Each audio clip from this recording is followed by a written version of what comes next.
ಹಳೆಯ ಚಿನ್ನದ ಒಡವೆನ ಅಧಿಕ ಬೆಲೆಗೆ ಮಾರಬೇಕೆ ಅಂದ್ರೆ ಆಟಿಕಾಗೆ ಕಾಲ್ ಮಾಡಿ 8880 Attica gold company. Yes sir. ಈಗ ವಿದ್ಯಾರ್ಥಿಗಳು ಧೃತಿಗೆಡದೆ ಇವಾಗ ಆಲ್ರೆಡಿ 2ನೇ ಸತಿ ನೀಟ್ ಬರೀತಾ ಇದ್ದೀರಾ ಈ ವರ್ಷದಲ್ಲಿ.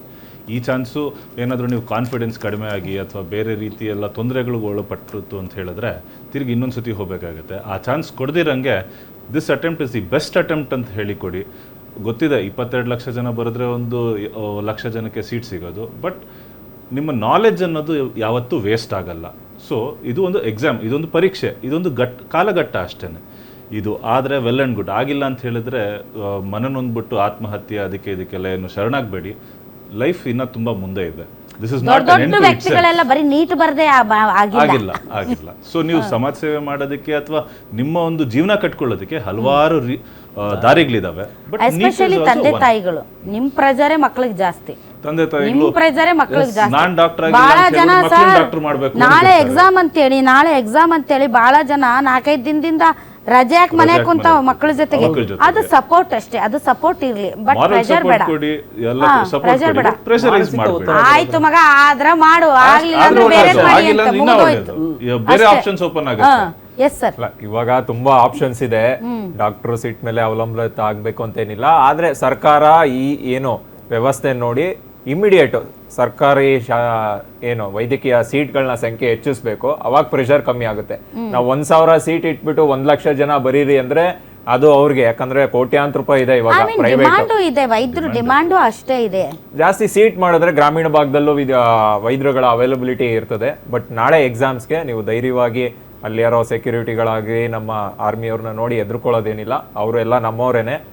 ಆರಾಮಾಗಿ ಹೋಗಿ ಎಕ್ಸಾಮ್ಸ್ನ ಬರೀರಿ. ರಿಸಲ್ಟ್ ಏನಾದ್ರು ಬರಲಿ, ಅದು ತುಂಬ ಅವಕಾಶಗಳಿದೆ. ಈಗಂತೂ ಇಲ್ಲಿ ನಿಮಗೆ ನಮ್ಮ ದೇಶದ ವ್ಯವಸ್ಥೆ ಹೇಗಿದೆ ನೋಡಿ. ನಮ್ಮ ದೇಶದಲ್ಲಿ ಸೀಟ್ ಸಿಗಲಿಲ್ಲ ಅಂದ್ರೆ ಬೇರೆ ದೇಶಗಳಲ್ಲಿ 15-20 ಲಕ್ಷಕ್ಕೆ ಮೆಡಿಕಲ್ ಮಾಡ್ಕೊಂಡು ತಿರ್ಗಾ ನಮ್ಮ ದೇಶಕ್ಕೆ ಬರ್ಬೋದು. ಈ ತರ ವ್ಯವಸ್ಥೆ ಇದೆ.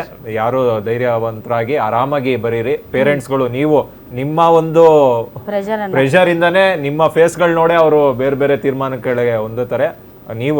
ನೀವು ಜಾಸ್ತಿ ಮೀಡಿಯಾಗಳನ್ನ ನೋಡ್ತಾ ಇರ್ತೀರಾ. ವಿದ್ಯಾರ್ಥಿಗಳಿಗೆ ಧೈರ್ಯವಾಗಿ ಹೇಳಿ, ಅವ್ರು ಎಷ್ಟು ಪಾಸ್ ಮಾಡ್ಕೊಂತಾರೋ ಮಾಡ್ಕೊಳ್ಳಿ. ರ್ಯಾಂಕಿಂಗ್ ಬಂದ್ರೆ ಒಳ್ಳೇದು, ಇಲ್ಲ ಬೇರೆ ಬೇರೆ ಅವಕಾಶಗಳಿದೆ. ನೀವು ನೀಟ್ ಬರಿತಾ ಇದೀರಾ ಅಂದ್ರೆ ಬುದ್ಧಿವಂತರೇನೆ. ಅನೇಕರು ನಮ್ಮಲ್ಲಿ 10th ಪಾಸ್ ಆಗಿಲ್ಲ, ಡಿಗ್ರಿ ಪಾಸ್ ಆಗಿಲ್ಲ, ಇವಾಗ ಕೇಂದ್ರ ಸಚಿವರಾಗಿದ್ದಾರೆ, ಮುಖ್ಯಮಂತ್ರಿಗಳಾಗಿದ್ದಾರೆ. ದಯವಿಟ್ಟು ಅದನ್ನ ಗಮನ ಹರಿಸ್ಕೊಂಡು ಎಲ್ಲರಿಗೂ ಆಲ್ ದ ಬೆಸ್ಟ್ ಅಂತ ನಾವು KRS ಪಾರ್ಟಿಯಿಂದ ನಾನು ತಿಳಿಸ್ತೀನಿ ಎಲ್ಲ ವಿದ್ಯಾರ್ಥಿಗಳಿಗೆ. ಇನ್ನೊಂದು ವಿಷಯ, ವಿದ್ಯಾರ್ಥಿಗಳಿಗೆ ಮಾನಸಿಕ ಒತ್ತಡ ತಂದೆ ತಾಯಿಗಿಂತ ಈ ಖಾಸಗಿ ಕೋಚಿಂಗ್ ಸೆಂಟರ್ ಮಾಫಿಯಾಗಳಿದೆ ನೋಡು, ಅವ್ರ ಒತ್ತಡ ಜಾಸ್ತಿ. ಯಾಕಂದ್ರೆ ಒಳ್ಳೆ ರಿಸಲ್ಟ್ ಬರ್ಬೇಕು, ನೀವು ಫೋಟೋ ಹಾಕ್ತೀವಿ, ಈ ರೀತಿ ಕೋಚಿಂಗ್ ಸೆಂಟರ್ಗಳ ಮಾಲೀಕರಿಂದ ಒತ್ತಡ ತಂದು ಇವತ್ತು ವಿದ್ಯಾರ್ಥಿಗಳು ಆತ್ಮಹತ್ಯೆ ಮಾಡ್ಕೊಂತ ಇದಾರೆ. ಒಳ್ಳೆ ಕಿರುಕುಳ ಕೊಡೋದು, ನಿಮ್ ಬೋರ್ಡ್ ಹಾಕ್ಬೇಕು, ನಿಮ್ ಹೆಸರು ಹಾಕ್ತೀವಿ ನೆಕ್ಸ್ಟ್ ವರ್ಷ ಡೆವಲಪ್ ಆಗ್ಬೇಕು, 1000 ಸಂಖ್ಯೆ ಅಡ್ಮಿಷನ್ ಆಗ್ಬೇಕು ಅಂತ ತುಂಬಾ ಕಿರುಕುಳ ಮಾಡ್ತಾ ಇದಾರೆ.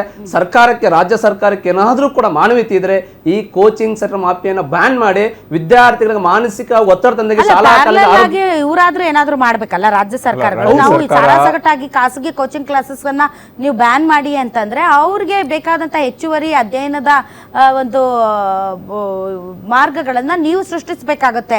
ನೀವು ಏನು ಮಾಡೋದಿಲ್ಲ, ಸರಿಯಾಗಿ ಟೀಚರ್ಸೇ ಇರೋದಿಲ್ಲ, ಸರಿಯಾಗಿ ಅನುಕೂಲ ಬಾತ್ರೂಮ್ಗಳಿರಲ್ಲ. ಗೊತ್ತಾ ನಿಮ್ಗೆ? ಬಾತ್ರೂಮ್ಗಳಿರಲ್ಲ.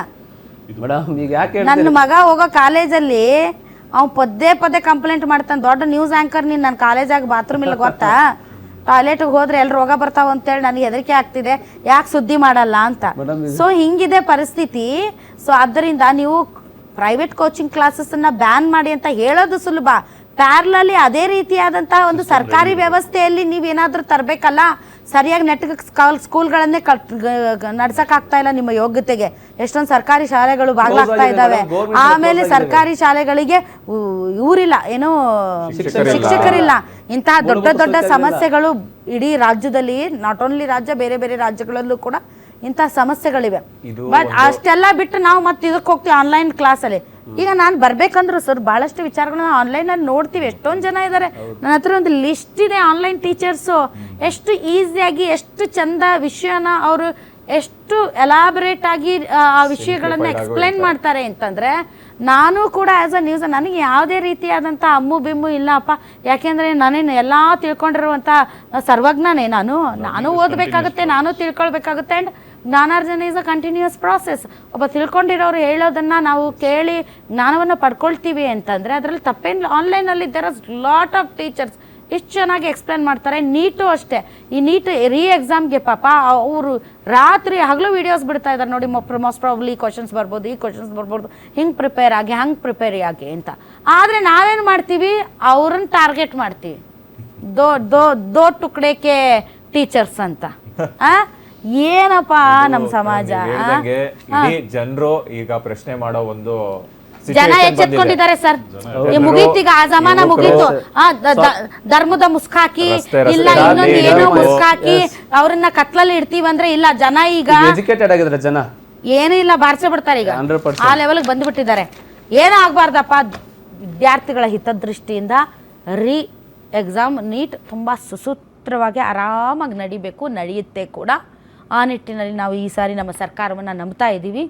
ದಿ ಸೇಮ್ ಟೈಮ್ ವಿದ್ಯಾರ್ಥಿಗಳು ಅಷ್ಟೇ, ಯಾವುದೇ ಒತ್ತಡಕ್ಕೆ ಬಲಿಯಾಗಬೇಡಿ. ಏನು ಪಾಸ್ ಆದರೂ ಒಂದೇ, ಪಾಸ್ ಆಗಲಿಲ್ಲ ಅಂದರೂ ಒಂದೇ. ಈ ಪ್ರಪಂಚದಲ್ಲಿ ಸಾಕಷ್ಟು ಆಪ್ಷನ್ಸ್ ಇದ್ದಾವೆ. ನೀಟ್ ಬರೆದವರೇ ಈ ದೇಶದಲ್ಲಿ ತುಂಬ ದೊಡ್ಡ ದೊಡ್ಡ ವ್ಯಕ್ತಿಗಳಾಗಿಲ್ಲ, ಬರೀದೇ ಇರೋರು ಕೂಡ ದೊಡ್ಡ ವ್ಯಕ್ತಿಗಳಾಗಿದ್ದಾರೆ. ನೀವು ವೈದ್ಯರಾಗದೇ ಇದ್ದರೂ ಕೂಡ ಜನಸೇವೆಯನ್ನು ನೀವು ಭಾಳಷ್ಟು ಪ್ಯಾರಾಮೆಡಿಕಲ್ ಇದೆ, ಬೇರೆ ಬೇರೆ ಇದ್ದಾವೆ, ಏನು ಬೇಕಾದರೂ ಮಾಡಬಹುದು. ಹೀಗಾಗಿ ಅತ್ಯಂತ ಹೆಚ್ಚು ಕಾನ್ಫಿಡೆನ್ಸಿಂದ ನೀಟ್ ಎಕ್ಸಾಮ್ ಬರೀರಿ. All the best, all the best, all the best.